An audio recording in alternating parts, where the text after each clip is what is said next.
That's right. I'm 40, you're 35. Yeah, we're the old guys now. We're ready to go. Yeah, we're set. They shut the doors. We're doing it. 3 times as many people outside. I can't. Wow, okay. All yours.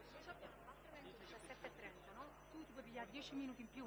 Quindi a 17:40 dobbiamo essere fuori di qua. Ok.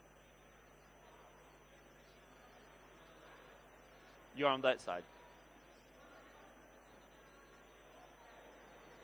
Wow.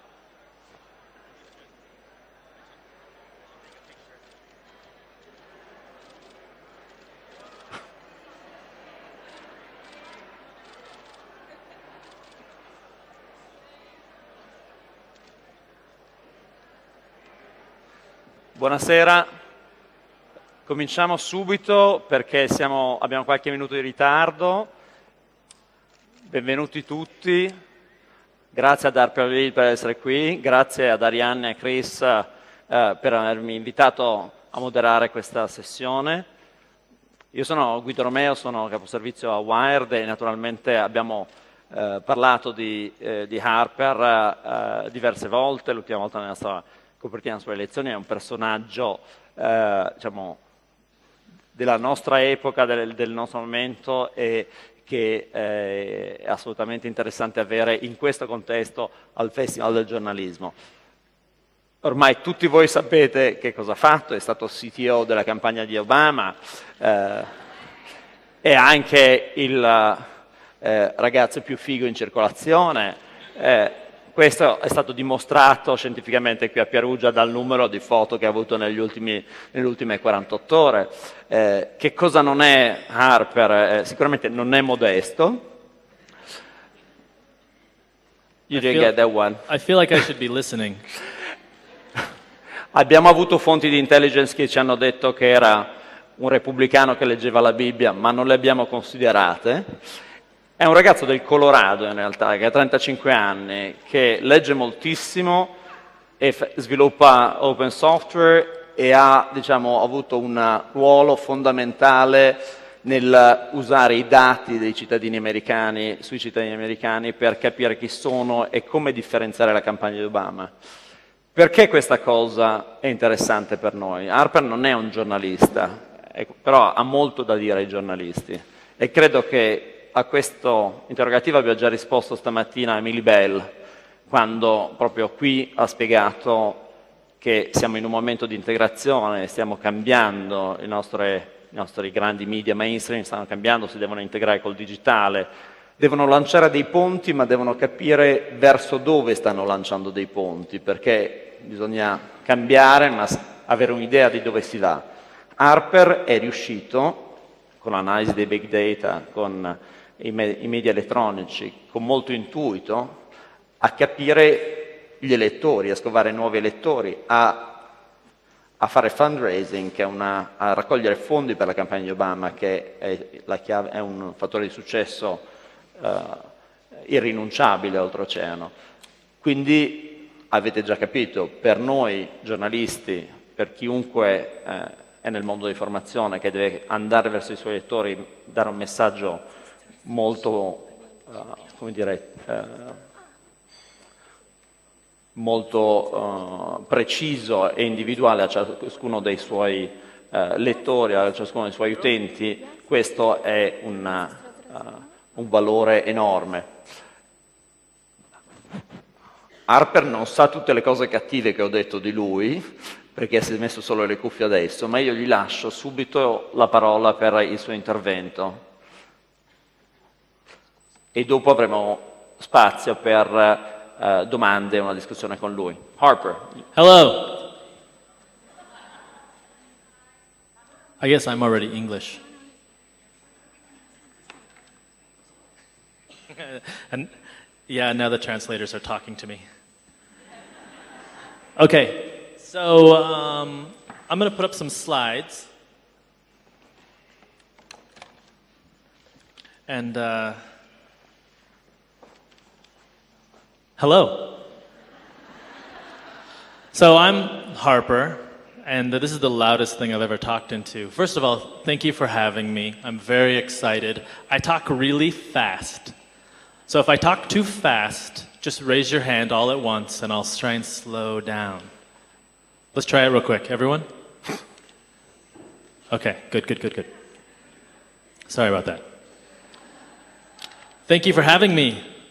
This is really, really exciting. This is my first time in Italy. I'm very excited to be here. Obviously, based on all the questions that I've answered and all the pictures I've taken, you guys are excited to have me, so thank you very much. I want to talk about a couple things today.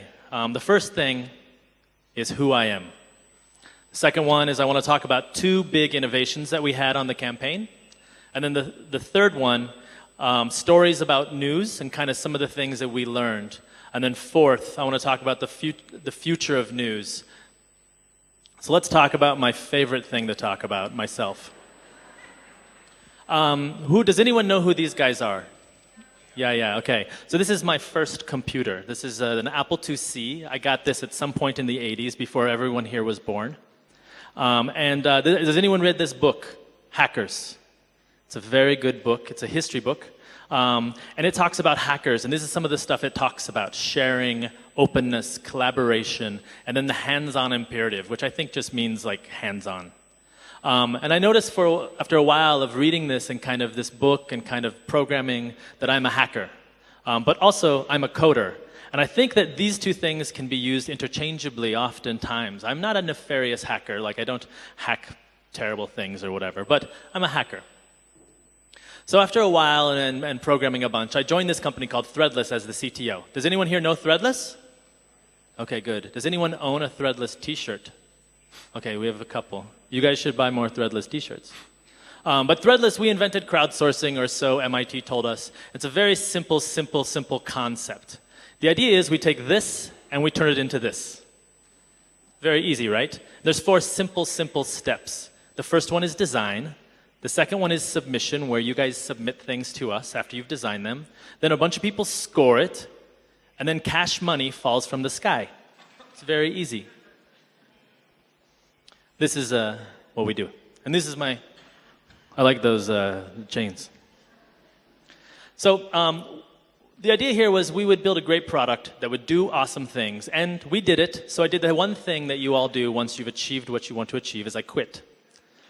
So I went on a vision quest. Does anyone here know what a vision quest is? Okay, we have one person. I'm finding that this is a uniquely American thing, where you go into a desert and you find your spirit animal, usually through lots of narcotics. I didn't do any of that.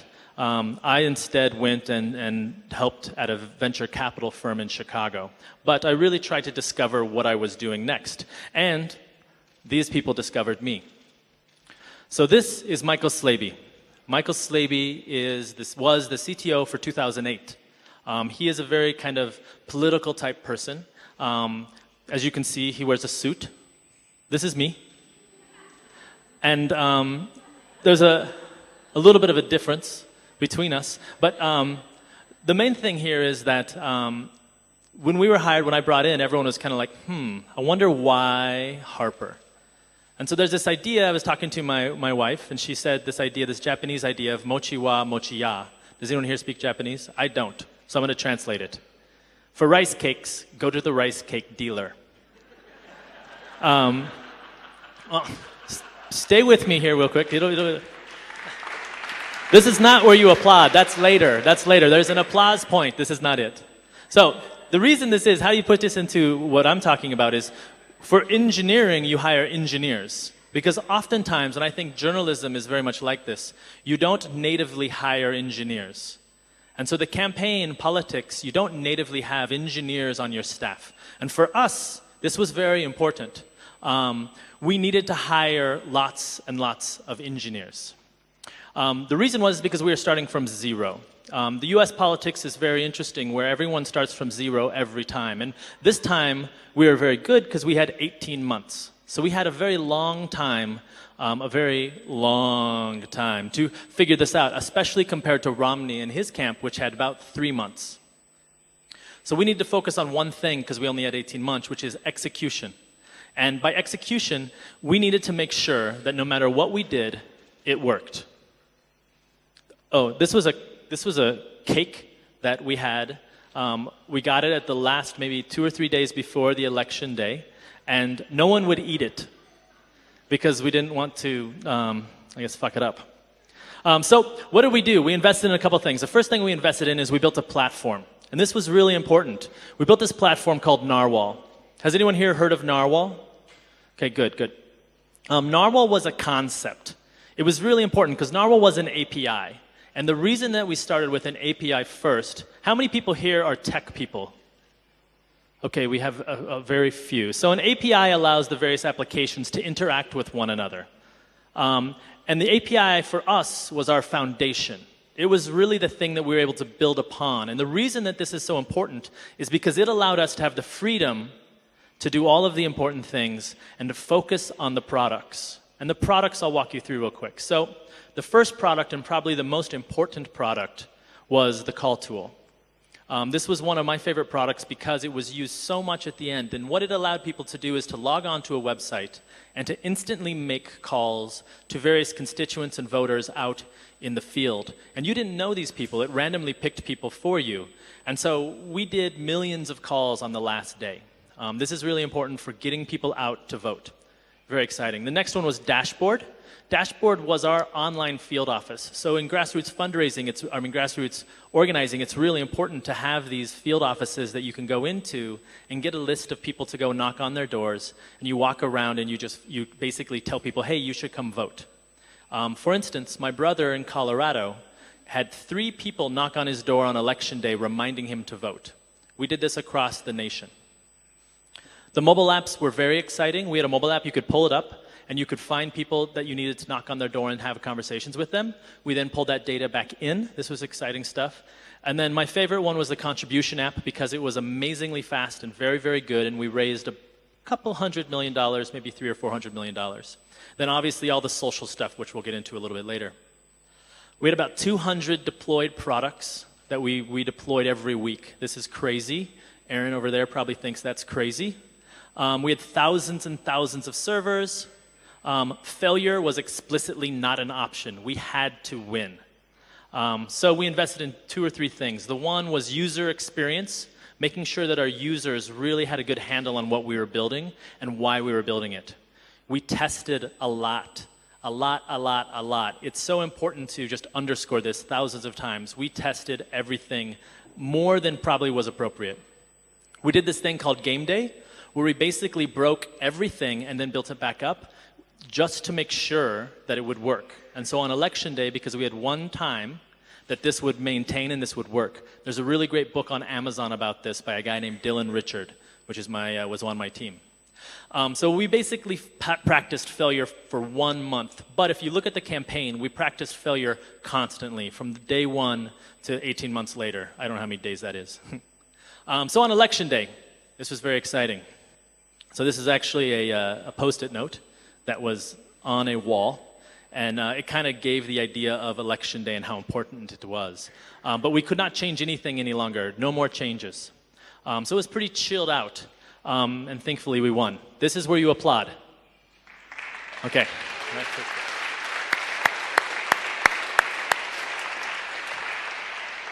So there were 2 big innovations here. The first one was the team, and the second one was data.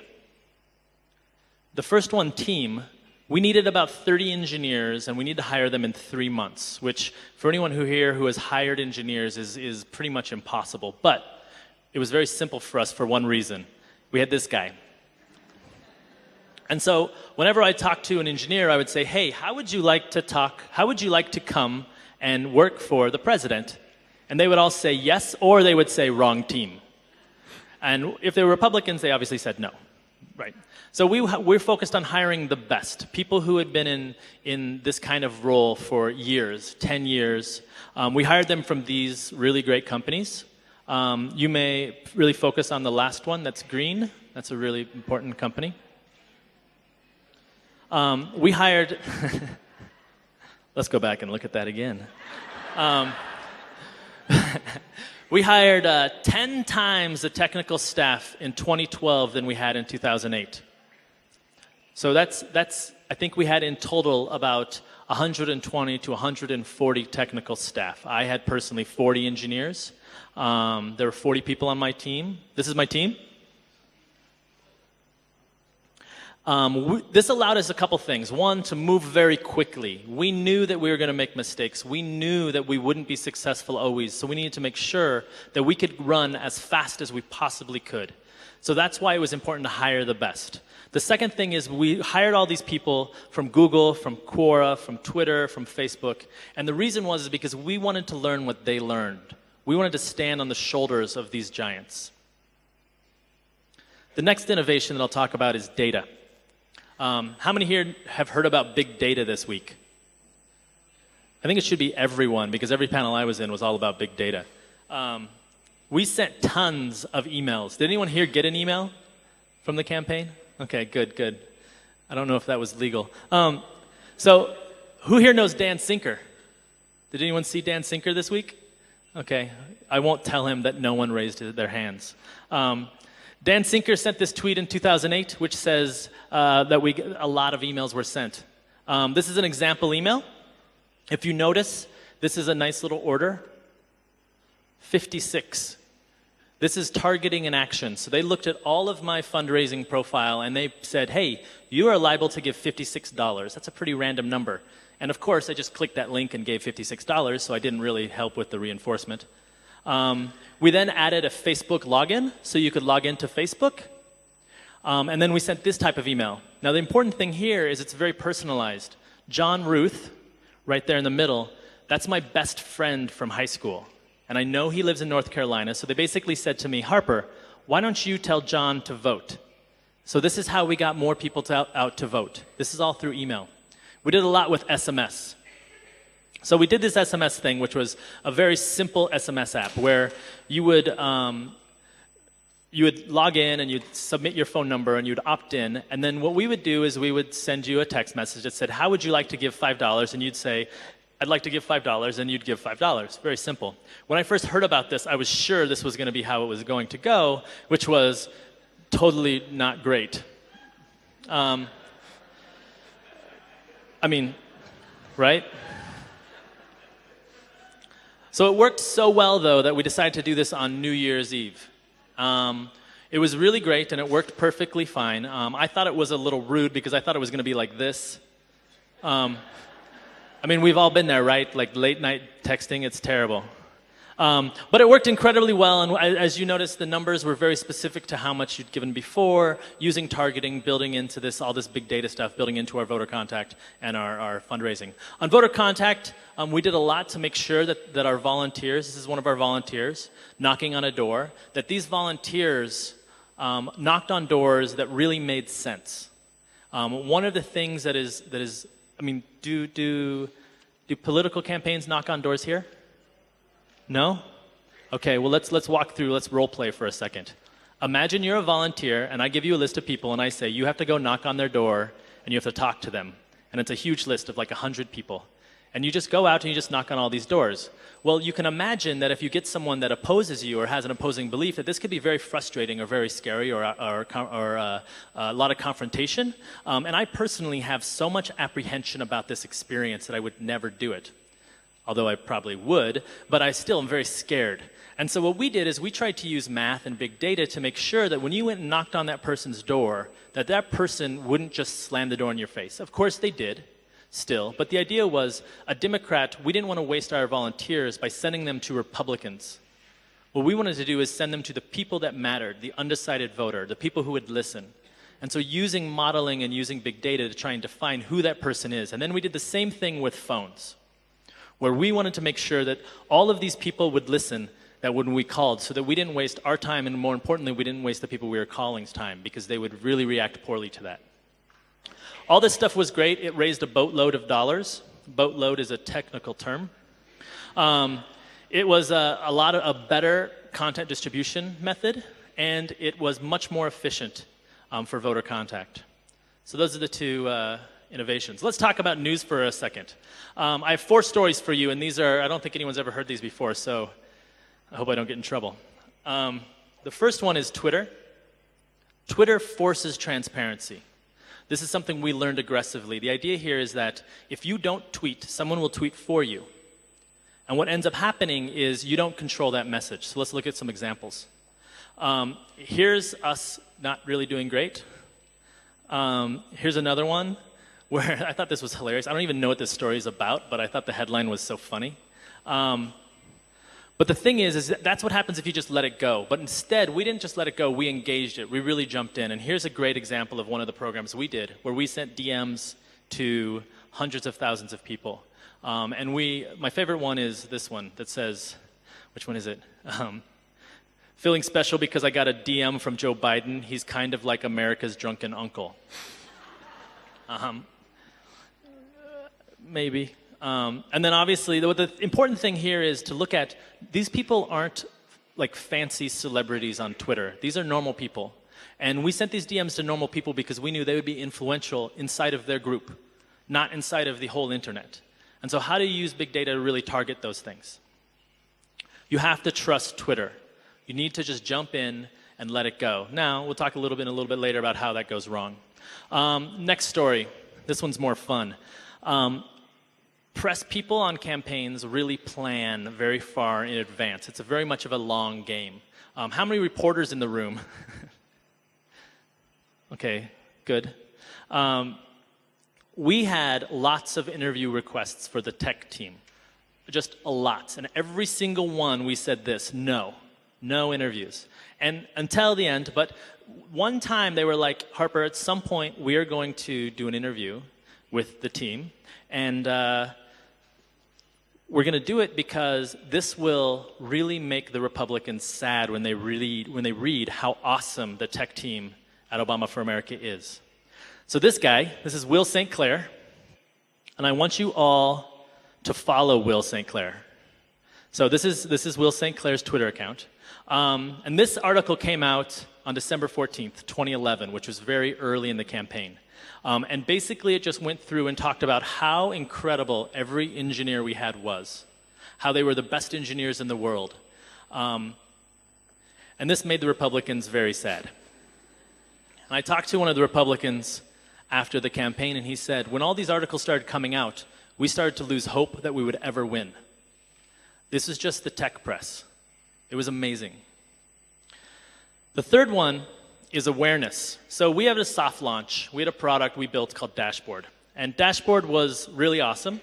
It was a great product, but we wanted to make sure that nobody went to it the first day because we weren't quite ready. So we wanted to keep it quiet. But it was a big launch, and a lot of reporters wanted to talk about it. So I have a question for you. If you want to keep it quiet, what newspaper do you launch it in? In the US, this has to be a national newspaper. So think of the big ones, and I'll give you a little bit. The Wall Street Journal. Now, that doesn't make any sense to me. I was like, what do you mean, the Wall Street Journal? But it's very, very simple.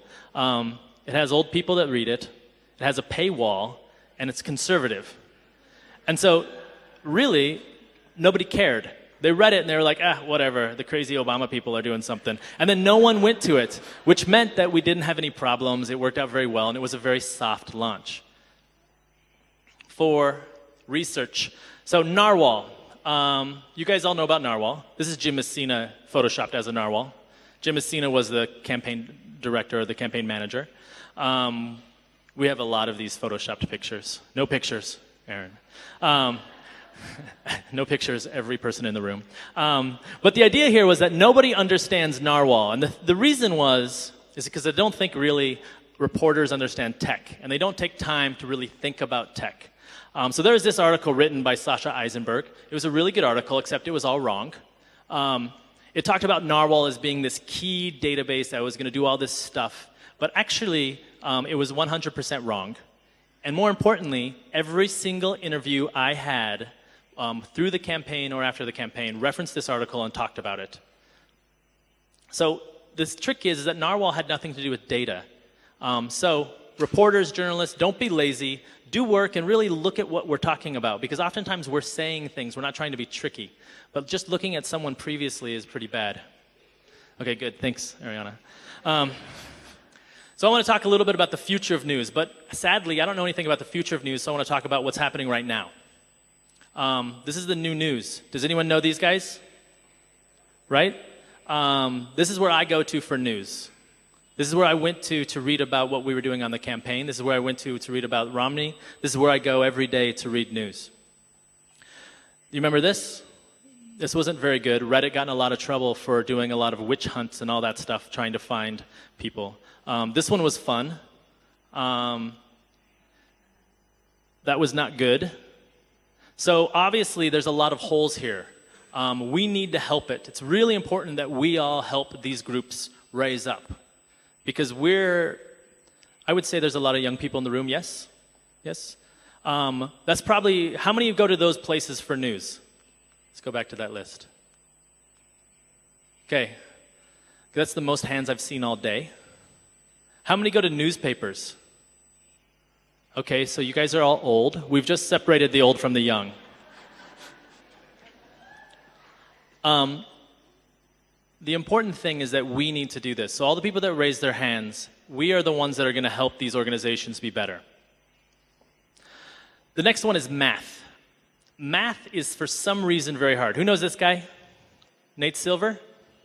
538, very exciting, very important person in the campaign newsroom. This is what I said when someone said, what advice do you have for journalists? It's really important that we bring math into reporting. This is Revenge of the Nerds. You can barely read that, but it just says, bring math into your reporting. There's a lot of nerds out there that would love to help, that would love to sit and talk to you about what you're reporting, that would love to build a model to kind of help you with what you're doing. This is really important, but it has to start with you guys here. How many here want to be journalists when they grow up? Okay, how many want to be journalists and they are grown up? Okay. Well, that's all I got for slides. I'd love to answer some questions, and maybe we can get started.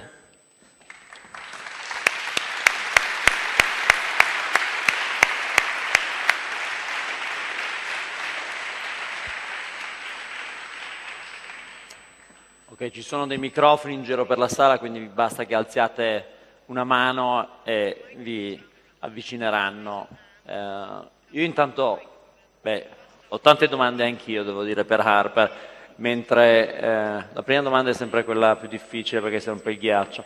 Ma intanto ti chiedo una cosa, è vero che non eri sicuro di accettare, non hai accettato subito la proposta di Obama? I can't hear anything through these. Is it true that you didn't accept straight away the offer to join Obama's campaign, but you actually had to think it over? Yes. It's really scary. I didn't really think about what it meant, and then I was at my parents' house, and I was just kind of sitting, and it's in Colorado. It's very beautiful, and I'm just sitting there, and I was just like, uh-oh. This is a really big deal. And I knew I could do it, but there were aspects of it that I was worried about, the politics, just making sure, because we could not make a mistake. So we had to make sure that we succeeded. And so that was, it was very stressful. But I talked to my wife, who's over here. I talked to my father, and my father was like, what's wrong with you? Of course you have to do this because it's history. And then I was like, oh, history, that's not a lot of pressure. But, you know, luckily it turned out fine. I think this would be very different if we would have lost. I would have been like, thanks, Dad. But now I am very much like, thanks, Dad. So it was good. It was good. It was good that you joined, yeah. Maybe. C'è una domanda lì.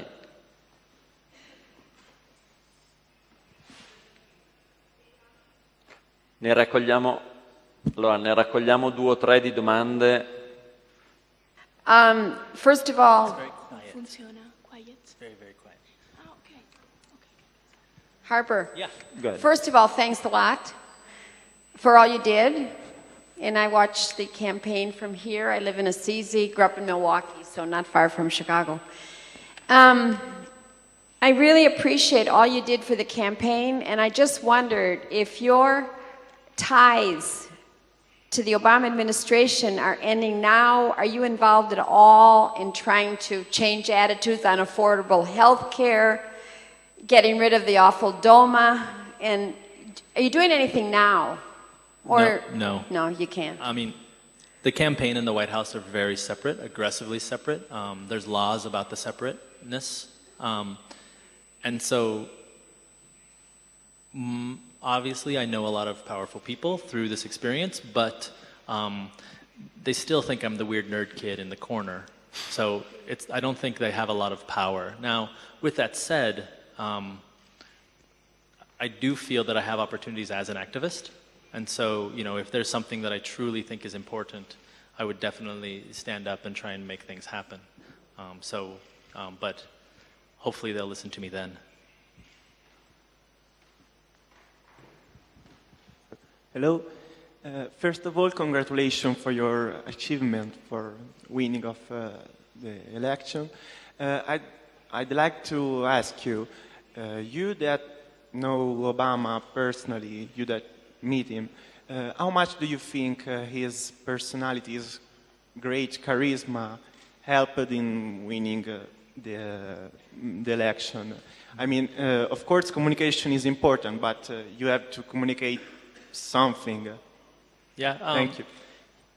So I met the president 3 times, I think, in very small, short meetings. And every time I was reminded that he seems like a normal person.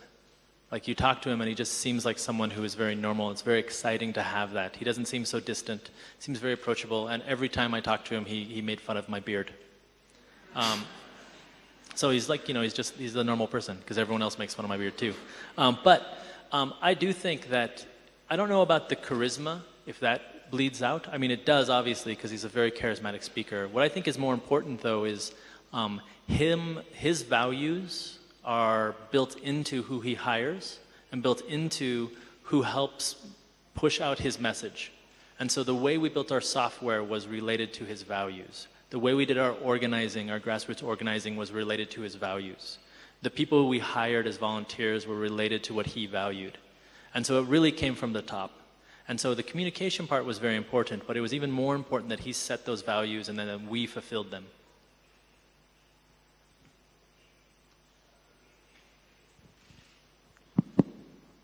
Hi Harper, thanks for being here first of all, and I'd like to know if you're campaigning anyhow for the CISPA or SOPA. In this moment we know there's, Yes. at the Congress, something's going on. Well, the US Congress doesn't seem to be able to do anything, so I have a little bit of hope that they'll somehow screw it up and it won't get to the White House.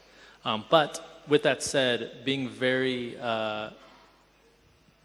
I'm really against those things. I think that they'll ruin the internet and ruin some of the freedoms that we enjoy on the internet. The internet should be about equal access, and kind of, I think those things will ruin what we have. But I sadly don't have much more information than that. There's a question here. I'll need to ask you a question on your presentation. In your presentation, you showed the blunder from Reddit on the Boston Marathon, and there was a lot of discussion on the web about that because it was a crowdsourcing effort, and the wisdom of the crowd proved very wrong in that case. So, I actually disagree. I think the wisdom of the crowd continued. I think that the journalists who reported the wisdom of the crowd as truth without actually double-checking it themselves was the problem. Because I think what happened is everyone looked at what Reddit was saying and said, oh, they've found the bombers, so let's post those pictures up everywhere. And there was, Drudge Report linked directly to the Imager link that Reddit had, that 4chan had created, saying these are the people that look suspicious. okay. And Drudge Report, although is seemingly terrible, also gets a lot of traffic. But would you say that we, especially reporters, sometimes misunderstand that what the crowdsourcing, crowd is good for doing some things and not for others. I think reporters are lazy. Okay. I think full stop. I think there are a bunch of good reporters who, many are in this room, but I think a lot of them say, because we are in a world of hits. We need hits. I'll just throw out. We just need hits on our page. And so what I'm going to do is I'm going to link to the easiest and closest thing, and then I'm going to be done because I just close that window and it's posted. And then it's not in, like it's kind of ruined. Now you have people who are writing actual information, and there were great posts that used that information, distilled it, but that wasn't as exciting as the Drudge Report huge link, like bombers, internet superheroes, like all this other crap. And I think that was the problem, and I think that's why I wanted to push on that we are the ones that need to work to make this better. We have other questions around here. Please. Yeah. Okay, I'm Paola Faraca from Radiofonica.com. You know, everyone makes mistakes. Which one do you think you and your team have done in this campaign? This is a good question. We made a lot of mistakes. But I think we didn't listen as much at first. I think that was a big one where we came in and we thought we knew what we were doing, and we didn't listen as much as we should have. And so I learned a lot from this just about how to listen and how to work inside of organizations that don't necessarily trust tech. A lot of times organizations don't trust technology because technology has not been worth trusting, and the campaign is like that. And so we came in and we thought, oh, they don't trust tech because they don't know technology, so we're going to fix that. That's never a good attitude. And so we had to learn a lot to get through that. Other than that, everything was perfect. No, I'm just kidding.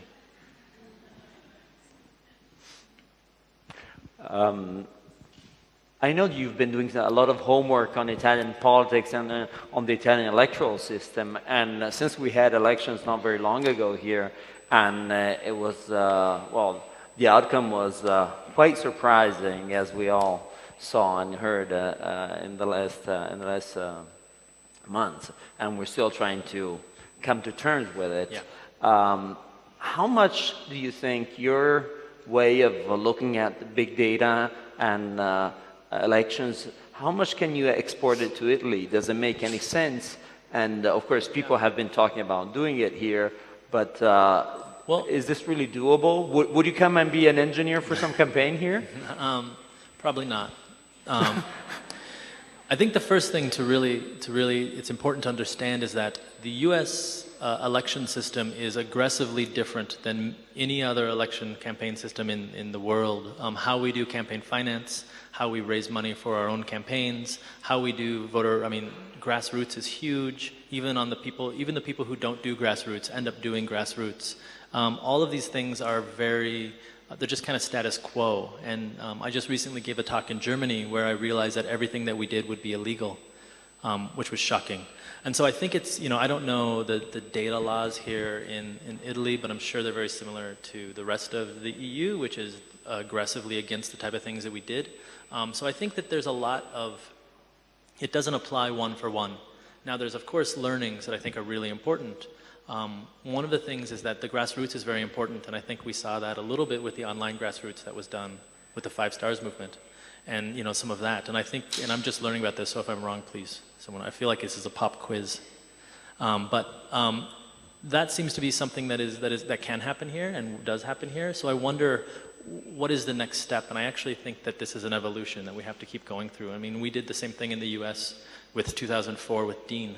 Mm-hmm. Where the Dean campaign invented a lot of really amazing ways to do organizing online, and then he lost. He was not successful, but he used that technology to bring all of the Democrats up. And he really set the stage for Barack Obama to succeed in 2008 with technology. And then in 2008, that set the stage for us to succeed in 2012. And 4 years is a long time. I don't know what's going to happen in 2016 in the US, but I think that you guys are in an interesting situation where you have a platform that obviously works. So what is the next, who is going to use this next? Who's going to build on top of this next? And who's going to build on it that is more ubiquitous so that you don't have such a disruption? Is this technology cheap? I mean, you always get this thing that, let's do new media, so it'll be cheaper and much more impact. It is. But given the figures and what you showed, it doesn't look cheap at all. So it is not cheap at all. I think technology was, I don't even know how much it is, and if I make a guess, I'll probably regret making that guess. But let's just say that it is tens, if not hundreds of millions of dollars that we invested in technology. So if you have to think of it going backwards a little bit. So after the campaign ended, after we won, a lot of news was out there that said that we raised $1 billion. So if you have $1 billion company, how big is the technology department for $1 billion? How much money are you spending on technology for $1 billion? How much money do campaigns raise in Italy? It's state money, so, Okay, so you it's can- not declared. so you The can- private money is not declared, basically. Private money is not declared. Yeah. That sounds awesome. So you guys can hire all the engineers you want. Just find some rich person that believes in you. I guess you found that and it didn't work out. We've did done it? that, yeah, but it doesn't work very well. Yeah. So How many engineers did he have? it's not declared. The figure's not declared, but he So didn't. Go, that seems like a good place to start. yeah, transparency for one is one thing. That actually really helped us because what that meant was there were no secrets about that stuff.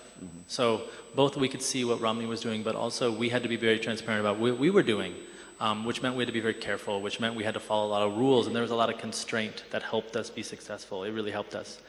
So that's, I mean, it is very, very, very expensive. Okay, we'll take a note. There's a question there. Hi. Is this on? Yeah. It seems the way you discuss like the technocratic part of the Obama campaign is Speak up. very. It seems like the way that you discuss the technocratic part of the Obama campaign is implies a huge amount of power for this kind of like technological organizing. And the same thing when you say that when you read the news, you read 4chan and Twitter and Anonymous. I wonder if you. I mean, could you have done the same thing for the Romney campaign?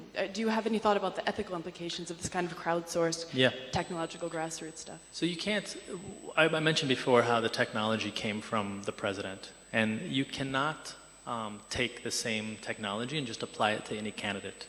A good example of this is the president hired two guys, Jeremy Bird and Mitch Stewart, to run our organizing, our physical grassroots organizing campaign. And those guys then kind of decided how they were going to do it, which meant they were going to do it team-based, which means it's neighborhood-based. So they had every single neighborhood in the U.S. had a team that was the Barack Obama team that then would go and work inside of that neighborhood. And it was really powerful because you would log on to Dashboard or you would go to your field office and you would see your neighbors and your friends that were in your neighborhood. And that's how granular we got as every neighborhood. Now, if you look at what the Romney was doing, he didn't believe that that was important. And so the candidate truly didn't believe that that was important, and he would not invest his campaign into trying to represent that same thing that we did physically. So the software didn't matter. We could place the software on top of Romney's campaign, but he couldn't use it because he doesn't have the infrastructure, or more importantly, the beliefs to support it. And that goes through and through where you can just, I joke a lot that I think that in 2016 they're just going to hire people that look like homeless people. If you look at, Michael Slavey, Harper, and then the homeless person is next, right? And I think that is like, I think that's the worry, is a lot of people place, okay, Harper, he reads Reddit and he reads Twitter and he gets his news from, Anonymous, and he gets his news from 4chan and Reddit and all this stuff. And then they're going to think, okay, we need to hire a 4chan person. That is the biggest mistake ever, right? You don't want to do that. I think what more importantly is we need to be aware that a lot of people are doing this, and we need to be aware that you need to hire someone that is actually going to execute and do the work. You can't just say, hire the caricature. And I think that's what a lot of the media is saying, is like the Republicans are like, well, we need to hire people with beards. That's not true. Like, it's probably the worst idea ever. But it's, it's something that happens a lot in this. And so it's an easy problem, and I do worry about it. One question down there.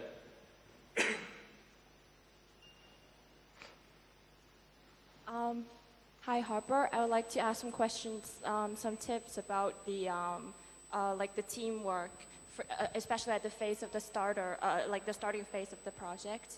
Like when I'm doing a new project, I always find myself in a bunch of mess. That team with someone do the job, someone don't do the someone have a lot of ideas, and then we finally ended up on the finding the data, finding the right information, then ignoring the final product. So I would like some tips. I don't have a lot of good tips because what we had was the fate of the free world that really pushed us. And I know that's a pretty American-centric identity, but sadly it worked. So the team thought, if we screw this up, then we will lose the election, and then we'll probably all have to go to camps or something. And so what we did is we just made sure that we always were thinking about the end. And so I actually learned some things from this because I do a lot of civic data stuff, working with cities and stuff, and oftentimes those jobs are terrible. No one wants to do them. And so you put these great engineers into these positions, and they fail because it seems endless. And so what we did on the campaign is we shrunk it. So we said, you have this little bit of time to solve this problem. We gave a deadline, and then suddenly it's achievable, and you can get to that point. And if you don't, the election, you can't move. And so if we didn't get to that point, we all died or something. I don't know what happened. But we were very, very concerned about it. So I don't have a good answer for you other than really, really bite off smaller pieces and don't think so big. The other thing we did is we aggressively hired people who were interested in shipping and doing the work, and then we fired the people who didn't. And I think that there's a lot of opportunities that you have where you could get rid of someone, but you end up keeping them on your team for too long. And so cut the fat, I suppose. Okay, Harper, I get news that it's raining outside and we passed our time, so we have to cut it here. But this has been really great. Thank you for being with us. Thank all of you. Grazie a tutti per essere con noi.